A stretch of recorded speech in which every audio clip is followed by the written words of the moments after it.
मेरे पाक पैगंबर अलैहिस्सलातु वस्सलाम एक दिन अपनी बीवी अम्मी ऐशा सिद्दीका तहरा नू कहन लगे, ऐशा की आसमान दी तरफ बार बार नज़र उठा रही हैं कि सितारियां नू गिनने च लग गई हैं।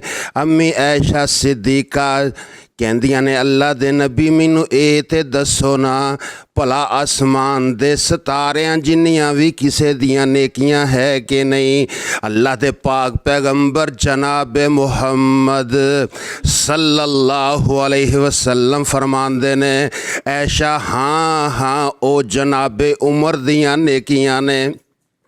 अम्मी ऐशा चुप दियां चुप ही रह गईयां ते नबी अलैहिस्सलातु वस्सलाम वेख के फरमांदे ने, सोहने ने सुन के सुखन ए सुनाया, बीबी ऐशा सिद्दीका नू फरमाया, केड़े पासे दिल नू तू लै गई ऐशा और किन्ना ख्यालां च पै गई ऐशा।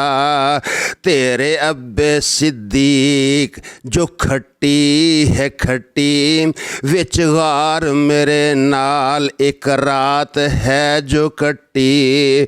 उमर दियां नेकियां तू सुन के नकाबर, ओ सारियां इस रात दे ने बराबर।